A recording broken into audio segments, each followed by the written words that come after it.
Shalom Bapak Ibu dan saudara-saudara yang terkasih dimanapun kita berada. Semoga kita dalam keadaan sehat dan kita terus ada dalam kasih dan perlindungan Tuhan. Ya, kembali lagi bersama saya di JK Channel. Saya mohon agar Bapak Ibu semua terus dukung perkembangan channel ini.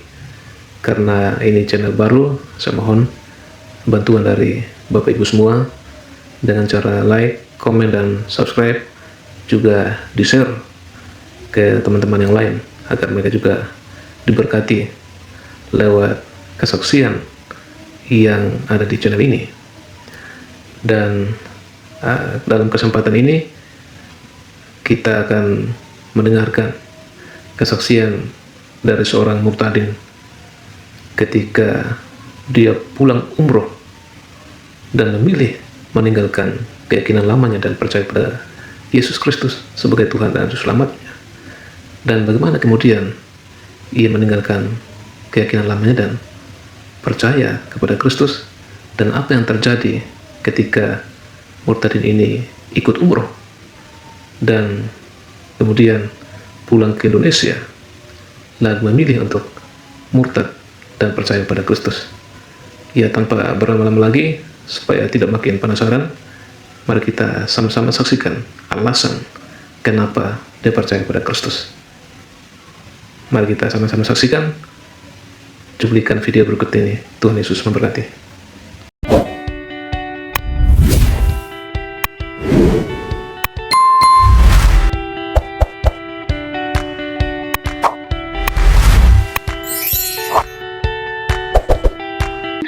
Selamat malam Bapak Ibu, Shalom semuanya. Saya berdoa semua Bapak Ibu dalam keadaan sehat semua pada malam hari ini. Terima kasih atas kesempatannya untuk saya bersaksi. Perkenalkan, nama saya Sri Mariani. Jadi sebelum menjadi seorang pengikut Kristus, saya adalah seorang single parent dengan 3 orang anak. Saya bercerai dengan almarhum mantan suami saya itu di tahun 2009. Beliau baru saja meninggal di tahun ini, Juni di 2020. Dan saya tidak pernah bercita-cita atau ingin menikah lagi. Karena saya berpikir siapalah saya ini, anak 3, ya nggak berpikir lah untuk mau menikah lagi gitu. Jadi saya melanjutkan hidup saya dengan 3 anak saya. 3 anak saya masih kecil-kecil, jadi pas tahun 2009 itu anak saya yang terakhir itu baru berusia 1 tahun. Saya melanjutkan hidup saya bekerja dengan 3 orang anak saya menjadi tulang punggung adik-adik saya, dan saat itu kakak saya sedang sakit juga, almarhum ayah saya juga lagi sakit, tapi tetap saya menjalankan hidup saya dengan single parent. Perlu Bapak Ibu ketahui, saya terlahir dari seorang muslim yang benar-benar taat. Saking saya cintanya kepada muslim, anak saya yang pertama itu saya kasih nama Muhammad Alriansyah. Saya begitu mengagumi Nabi Muhammad. Yang kedua itu saya kasih nama Putri Alriansyah, dan yang ketiga Putri Riani Rahmadani, dan yang ketiga saya kasih nama Dinda Aryani. Sampai satu hari di bulan Juni 2014 saya berencana untuk pergi umroh. Saya pergi umroh, jadi pas saya mau pergi umroh itu Tuhan izinkan uang saya yang seharusnya saya setor itu kurang gitu. Akhirnya saya pinjam sama teman saya yang seorang Kristen gitu ya. Saya bilang saya mau pergi umroh tapi uangnya kurang gitu. Saya bilang, lalu gak tahu ya dia baik banget gitu, dia langsung kasih gitu, dia transferin. Terus saya bercandain, kamu gak mau jadi muslim, aku bilang gitu pas saya mau pergi. Lalu dia bilang, kamu pergi, kamu berdoa di sana, kamu cari kebenaran. Kalau untuk menjadi seorang muslim itu tidak mungkin karena saya terlalu cinta Yesus, kata dia gitu.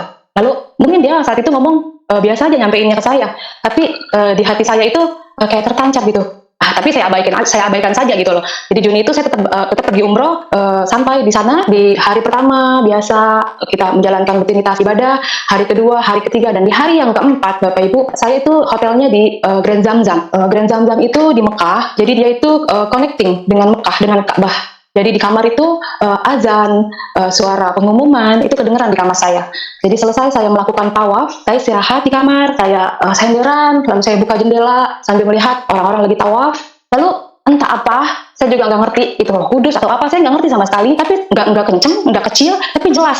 Suara itu seperti, kamu lihat manusia sedang melakukan kesia-siaan, memutar batu hitam. Saya ketakutan kan dengar suara itu. Apa iya? Ini suara apa? Masa pengumuman di kamar saya pengumumannya aneh gitu loh. Itu tapi jelas sekali gitu di telinga saya Bapak Ibu. Saya abaikan, tapi hati saya sudah mulai kuncang, sudah mulai galau. Karena saking saya penasarannya, saya turun lagi. Jadi hotelnya itu hotel, terus mall, terus jalan aja sedikit itu Mekah. Saya jalan lagi, saya pergi lagi ke Mekah, saya umroh lagi, saya melakukan tawaf lagi. Karena saya penasaran, saya buka saya singkapkan gitu. Benar memang batu hitam gitu. Terus sepertinya saat itu logika saya, pikiran saya mulai terbuka gitu. Iya ya, ngapain ya saya melakukan hal ini ya? Ngapain ya saya? Pokoknya berkecamuk saat itu. Ngapain ya? Emang iya ya Tuhan sampai sesusah ini gitu. Sampai nanti kalau teman-teman saya, nanti saya mau pergi aja uang kurang. Gimana kalau orang susah ya nggak bisa pergi gitu ya? Ya susah dong untuk bertemu dengan Tuhan gitu loh. Itu mulai logika saya di situ berkecamuk gitu. Galau, rasa ingin tahu, rasa penasaran. Tapi kan pergi umroh itu 14 hari, itu baru hari keempat. Saya sudah galau, sudah bimbang gitu. Tapi tetap saya melakukan dan menyelesaikannya dengan ya sudah gitu, dengan kegalauan itu. Saya pulang ke Indonesia, saya nggak cerita sama keluarga saya nggak ngomong sama siapapun. Saya simpan sendiri dengan di hati yang terus berkecamuk gitu. Di situ beliau sedang mengajar, sedang menerangkan bagaimana Muslim, bagaimana Kristen. Di situ sedang menjabarkan gitu. Sepertinya saat itu tuh kok keingintahuan saya itu besar sekali. Saya ambil pulpen, saya ambil kertas gitu, saya ikutin gitu perbedaannya. Islam ini, Kristen itu, Yesus itu mengajarkan kasih. Kalau kamu ditampar pipi kanan, kamu kasih pipi kiri. Bergetar hati saya mendengar itu, merinding rasanya. Ini Yesus ini yang teman saya bilang itu tuh. Terus maaf, di ajaran agama saya yang dulu di Muslim, kalau menikah itu boleh lebih dari 3 kali. Jujur saya nggak sanggup gitu loh sebagai seorang wanita, nggak mau lagi juga di madu. Lalu di kekristenan itu diajarkan menikah itu sekali seumur hidup. Wah, dahsyat nih ajaran gitu. Di dalam kegalauan itu tetap saya pun mencari tahu di Al-Quran. Ternyata di Al-Quran itu Yesus itu adalah Isa Al-Masih, Nabi Isa. Terus saya tetap menjalankan rutinitas saya dengan kegalauan saya, tapi saya terus mencari tahu tentang siapa Yesus itu gitu loh. Saya belajar, mulai baca Alkitab dengan diam-diam gitu. Saya coba mulai nanya-nanya teman-teman saya yang pengikut Kristus gitu. Lalu saking saya penasarannya, itu berjalan itu Juli, Agustus. Di bulan Juni dan Juli itu, saya bilang sama teman saya, kamu gerejanya di mana? Dia sebutin salah satu gereja, itu saya bilang, gue boleh nggak ikut ke gereja lo? Ngapain lo? Gila lo, kata temen aku gitu. Jangan, nanti keluarga lu bilang apa, nanti disangkanya gue yang doktrin lu gitu. Temen saya ngomong gitu, enggak, ini gue yang mau gitu, gue yang kepengen gitu. Jadi saya mau bilang, nggak ada yang mendoktrin saya, nggak ada yang nyuruh saya gitu masuk Kristen, karena keingintahuan saya yang besar sekali tentang si Yesus itu gitu loh. Si sosok yang membuat hati saya langsung jatuh cinta gitu. Kok bisa ada orang ditampar pipi kanan, suruh ngasih pipi kiri gitu loh. Wah, saya semakin penasaran gitu loh. Semakin saya tahu lagi banyak hal-hal yang saya bertambah cinta saya gitu sama sosok Yesus ini gitu loh. Lalu pertama kali saya masuk ke gereja seumur hidup saya bingung Bapak Ibu, bingung jujur, karena di gereja itu pas saya lihat gelap, terus cewek sama cowok itu nyampur bersatu gitu. Mereka sedang kayak bersukacita. Lihat di depan itu ada band, ternyata mereka sedang melakukan pujian penyembahan. Saya nggak ngerti, di kiri saya lagi ada yang nangis, ada yang sorak-sorai. Oke, saya ikutin aja. Itu kepala saya pusingnya luar biasa Bapak Ibu. Nggak tahu kenapa gitu, karena kan saya terbiasa dengan kalau saya sholat itu hening. Jadi cewek-cewek, cowok-cowok dipisah gitu, suci dalam keadaan suci gitu. Terus berikutnya saya minta ikut lagi ke gereja. Lagi saya semakin cinta, saya semakin tahu gitu ya. Terus saya bilang, gue mau dong dibaptis sama teman saya ini. Dan dia pun bilang, gila lu, jangan lu, anak guru besar lu, anak Pak Ustadz minta dibaptis. Nggak mau gua, anak Kori, Bapak Ibu almarhum. Kori itu guru ngaji. Terus enggak, gue sendiri yang mau, gak apa-apa. Dia nggak mau nolong saya. Ya udah saya cari sendiri aja. Bener-bener saya cari sendiri. Saya dapetin salah satu gereja, terus saya bilang saya mau daftar sendiri ke resepsionisnya. Terus akhirnya dijadwalin kita untuk dibaptis. Tanggal 27 September saya dibaptis Bapak Ibu 2014. Hari Minggu. Saya dibaptis, saya dikasih nama Naomi. Terus saya bilang sama teman saya, kok dikasih nama Naomi? Siapa Naomi? Saya kan baca kita belum sampai tuh ke sana. Terus kata teman saya bilang, lu baca di Rut. Terus di sana ada tentang kisah Naomi. Aku baca tentang Naomi, hati saya sedih ya. Gue sedih banget nih, kenapa ya? Kasian banget ya Naomi. Anaknya meninggal 2. Dia hidup sama anak-anak dari istrinya gitu loh. Terus itu hari Minggu. Jadi salah satu teman saya yang suka cita, saya dibaptis, upload foto saya ke Facebook. Warga besar saya lihat. Lalu hari Senin, saya lagi kerja di Jakarta, saya ditelepon sama mbak di rumah, mengabarkan bahwa anak-anak diambil paksa sama ayahnya, sama mantan suami saya. Waktu itu kan memang belum meninggal. Waduh, itu karena dia denger gitu. Mereka takut anak-anak saya didoktrin gitu loh. Jujur, saat itu saya kacau banget gitu. Saya sedih banget gitu. Karena saya kerja itu ya buat anak gitu loh. Buat anak, tidak buat keluarga, buat orang tua saya, buat adik-adik saya gitu. Tuhan, kenapa Tuhan? Kok malah begini, malah diambil anak-anak saya gitu loh. Kan kalau orang udah di pos itu ya udah gak ada hubungan sebenarnya gitu loh. Nah, saya masih kecil, lagi sekolah diambil gitu. Ngambilnya juga ngebohongin, bilangnya neneknya sakit gitu. Ternyata dia tahu gitu. Terus saya mau marah. Kayaknya mau memakai kekuatan saya sendiri gitu loh. Aduh, apa panggil pengacara ya? Apa panggil polisi ya? Tapi teman saya bilang, jangan, kamu duduk aja, kamu diem, kamu bersujud di kaki Tuhan, kamu doa. Biarkan Tuhan yang bekerja untukmu. Biarkan Tuhan yang berperang untukmu. Kamu gak boleh marah. Jujur, saat itu saya tuh masih anak baru gitu loh. Menjadi seorang pengikut Kristus yang baru. Gak bisa, gue kerja tuh buat anak. Anak gue gak ada, gimana rasanya gitu. Tapi Tapi ya benar-benar saya mau taat, saya mau ya udah deh, ya dia taat deh gitu. Terus 3 bulan berselang dengan kegalauan, dengan kesedihan yang ada, saya melanjutkan hidup saya tanpa anak saya, nggak ada komunikasi sama sekali. 3 bulan Bapak Ibu, benar-benar di hari dan jam yang sama, itu 3 bulan, yang Muhammad Alriansyah ternyata di pesantren yang nggak layak, dan putri Muhammad Alriansyah itu kabur di hari dan jam yang sama setelah 3 bulan. Itu Muhammad Alriansyah kabur dari pesantren, terus si putri juga yang anak kedua itu kabur dari rumah mantan suami saya karena katanya dianiaya sama istri dari mantan suami saya itu gitu. Di hari dan jam yang sama Bapak Ibu. Anak kecil saat itu nggak pegang handphone, nggak bisa janjian. Itu kalau bukan Tuhan Yesus yang menunjukkan kekuasaannya, menunjukkan Naomi, kamu nggak salah, pilih aku, Naomi, ini aku bela kamu saat itu. Aku melihat Tuhan bela saya saat itu, benar-benar. Terus akhirnya saya dihubungin sama adik saya karena memang pesantrennya itu dekat rumah dengan ibu saya, dan si putri itu rumahnya cuma beda 3 rumah dari rumah ibu saya, gitu. Terus adik saya itu telepon saya, bilang, ini si putri sama si Rian kabur nih, lu cepetan deh kesini gitu. Buru-buru saya jemput anak saya gitu, saya senang banget gitu. Sampai saya bilang, aduh Tuhan, kenapa ini? Aku bilang, sampai anak ditelantarin kayak gini gitu. Jadi kayak mantan suami itu cuma kayak mau nyakitin hati saya gitu loh. Saya berpikir saat itu, tapi saya ya udahlah, anak-anak udah balik itu kabur.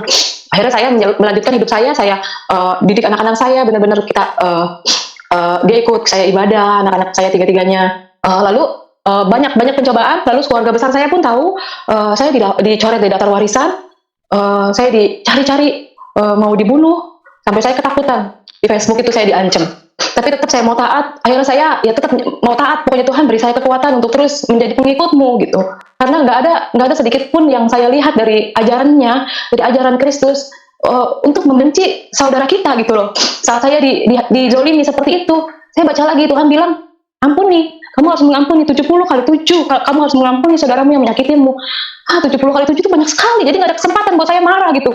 Di situ saya yang benar-benar terus saya semakin yakin gitu. Semakin Tuhan memberikan ujian, semakin saya mau terus maju gitu Bapak Ibu.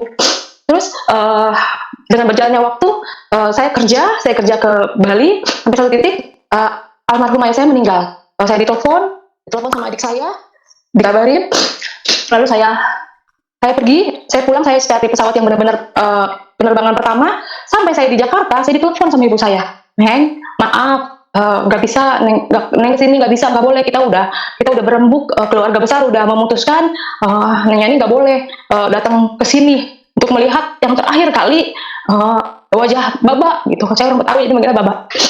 Padahal ya Bapak Ibu, itu hari Senin ya Bapak saya meninggal.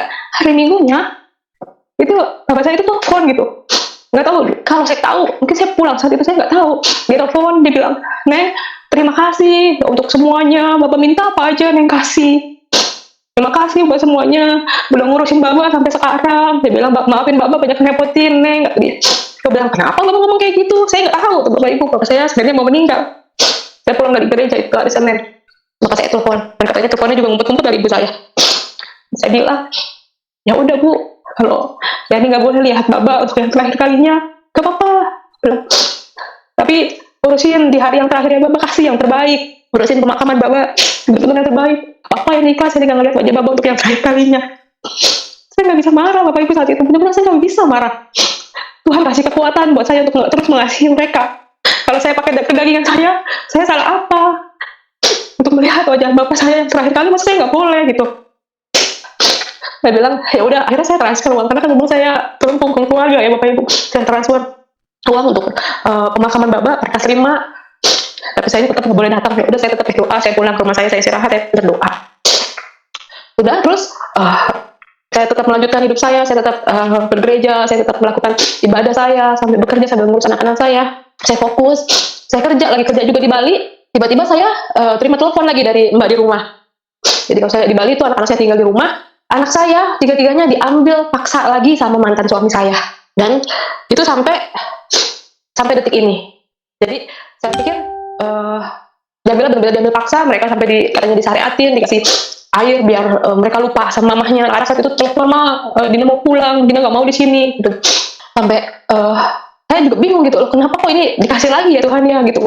Malah udah enak, anak-anak pelayanan, udah sekolah di sekolah yang layak menurut saya gitu loh, ada pengajaran tentang Isa Al-Masihnya gitu. Ya mungkin mereka nggak seneng gitu kali ya.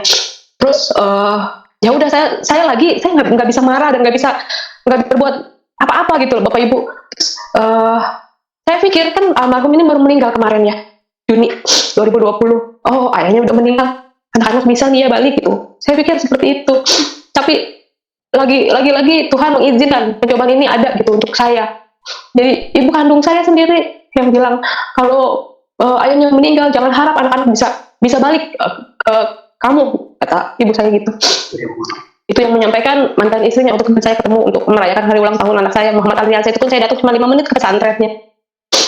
Terus sampai ada satu hari saya mau cerita, saya ada kesempatan bertemu untuk sama Dinda, anak saya itu. Dia bercerita, dia bilang, mama, nenek waktu itu ke Pak Ustadz, Pak Kiai. Dia bilang, ngapain dak? Aku bilang, iya, mau doain mama biar mama masuk ke Islam lagi. Tahu nggak mah? Pak Ustadznya kan nanya mana foto mama. Terus nenek kasih lihat foto mama. Terus diliatin kan fotonya. Lalu Pak Ustadznya bilang ke ibu saya, dia bilang, anak ibu udah nggak bisa didoain. Nih ibu lihat di dahinya ada salib. Dan itu yang melihat bukan ibu saya aja. Di situ ada anak saya Dinda. Lalu ada kalau orang tua bilang encing ya, encing saya juga lihat gitu. 4 orang yang lihat Dinda cerita. Saya yakin banget Tuhan memang jaga gitu, jaga saya dan melindungi saya sampai segitunya gitu. Itu aja sih yang saya mau sampaikan, kesaksian saya. Jadi mungkin sampai sekarang pun saya masih banyak belajar. Tapi saya tetap satu hal yang saya mau sampaikan, tetap jadi orang baik. Tetap jangan marah apapun yang kita hadapi. Tetap setia sama Tuhan Yesus apapun yang kita hadapin saat ini. Karena Dia selalu ada untuk kita, selalu ada untuk bela kita gitu. Karena saya melihat tidak ada yang salah dari pengajarannya, dari kasihnya yang begitu besar pada kita gitu. Itu aja. Terima kasih Bapak Ibu, Tuhan Yesus memberkati. Foto-foto Ibu Yani pada saat dia lagi umroh, ya, supaya menjadi jelas sama kita semua, di dalam siaran kesaksian ini tidak ada settingan, teman-teman, ya. Ini benar-benar sebuah realita karya Tuhan Yesus. Dan apa untungnya kami berbohong menampilkan kesaksian-kesaksian bohong? Pertanggungjawabannya bukan kepada manusia, bukan kepada Anda yang menonton. Pertanggungjawaban kami kepada Tuhan yang Maha Kuasa, Tuhan yang Maha Baik, Tuhan yang Maha Kudus. Kami tidak akan berani. Ngapain? Tidak ada untungnya, itu merugikan kami, ya. Anda mungkin senang mendengarnya, Anda mungkin senang menyaksikannya, tapi kami berurusan dengan Tuhan. Kalau kami menghadirkan kesaksian yang palsu, maka kami adalah orang yang paling berdosa dan kami adalah orang yang dimurkai Tuhan. Ya, kita lihat ini foto-fotonya supaya Anda menjadi jelas ya, supaya pikiran-pikiran yang kotor yang menuduh bahwa ini foto-foto settingan ya, supaya bertobatlah. Artinya bisa menjadi cerah. Oke, kita lihat ini pada saat di Medina ya, Mbak Yani, mungkin bisa diperbesar sedikit. Betul, itu di Madinah. Diperbesar sedikit biar supaya jelas gitu. Nah, ya. Jadi wajah yang sama dari Ibu Yani yang bersaksi pada malam hari ini, inilah orangnya, ya. Ini pada saat di Medina. Oke, teman-teman, jelas ya. Jadi ini tidak ada settingan. Foto yang di layar YouTube itu adalah foto yang sebenarnya. Oke, kita lihat foto yang lain lagi. Sama ya mukanya ya, teman-teman ya. Kalau Anda mau foto, mau simpan juga boleh gitu loh. Tapi jangan disalahgunakan. Oke, kita lihat lagi foto selanjutnya supaya kita jadi jelas ya bahwa tidak ada rekayasa sama sekali. Oke, ini foto juga masih di tempat yang sama di Madinah. Ya, ini waktu umroh tahun 2014 ya, Bu Yani. Ya, betul, Pak. 2014 ya. Ya, ini waktu ini bersama dengan suami yang sekarang ya. Betul. Ya. Oke, jelas ya. Ini waktu suami yang sekarang itu masih menggunakan hijab ya. Jadi sebelum berangkat itu Ibu Yani masih kekeh, masih sangat kuat di dalam keislaman. Tapi itulah kuasa Tuhan yang terjadi di dalam kehidupan Ibu Yani. Ya, jadi Anda yang masih membantah, Anda yang masih meragukan, ya mungkin ya perlu di-scan dulu pikiranmu supaya lebih jernih ya. Karena foto-foto ini tidak bisa dibantah, itu adalah latar belakang daripada Ibu Yani. Ya, jadi foto bersama suami yang sekarang pun itu masih menggunakan hijab pada waktu itu. Ya, Bapak Ibu yang terkasih, itu dia tadi kesaksian dari seorang muhtadin yang luar biasa. Ya, Bapak Ibu, ada satu firman Tuhan yang saya mau bagikan kepada kita semua dalam Filipi pasal 1 ayat 3 sampai ayatnya yang ke-11. Ucapan syukur dan doa. Aku mengucap syukur kepada Allahku setiap kali aku mengingat kamu, dan setiap kali aku berdoa untuk kamu semua. Aku selalu berdoa dengan sukacita. Aku mengucap syukur kepada Allahku karena persekutuanmu dalam berita Injil, mulai dari hari pertama sampai sekarang ini. Akan hal ini aku yakin sepenuhnya, yaitu Ia yang memulai pekerjaan yang baik di antara kamu akan meneruskannya sampai pada akhirnya pada hari Kristus Yesus. Memang sudahlah sepatutnya aku berpikir demikian akan kamu semua, sebab kamu ada di dalam hatiku, oleh karena kamu semua turut mendapat bagian dalam kasih karunia yang diberikan kepadaku. baik pada waktu aku dipenjarakan maupun pada waktu aku membela dan meneguhkan berita Injil. Sebab Allah adalah saksiku betapa aku dengan kasih mesra Kristus Yesus merindukan kamu sekalian. Dan inilah doaku, semoga kasihmu makin melimpah dalam pengetahuan yang benar dan dalam segala macam pengertian, sehingga kamu dapat memilih apa yang baik, supaya kamu suci dan tak bercacat menjelang hari Kristus, penuh dengan buah kebenaran yang dikerjakan oleh Yesus Kristus untuk memuliakan dan memuji Allah. Oke Bapak Ibu, itu firman Tuhan dan juga kesaksian yang baru saja kita saksikan bersama. Kiranya boleh memberkati kita dan iman kita juga semakin kuat, semakin bertumbuh di dalam pengenalan akan Kristus. Dan tentunya kita juga harus terus menjadi berkat, menjadi saksi Kristus dimanapun kita berada. Dan terus dukung perkembangan channel ini agar melalui channel ini boleh memberkati orang lain dan juga banyak yang percaya kepada Kristus dan juru selamat mereka satu-satunya, yaitu hanya di dalam Yesus Kristus saja. Dan nantikan video-video selanjutnya. Kiranya Tuhan Yesus memberkati kita semua. Shalom.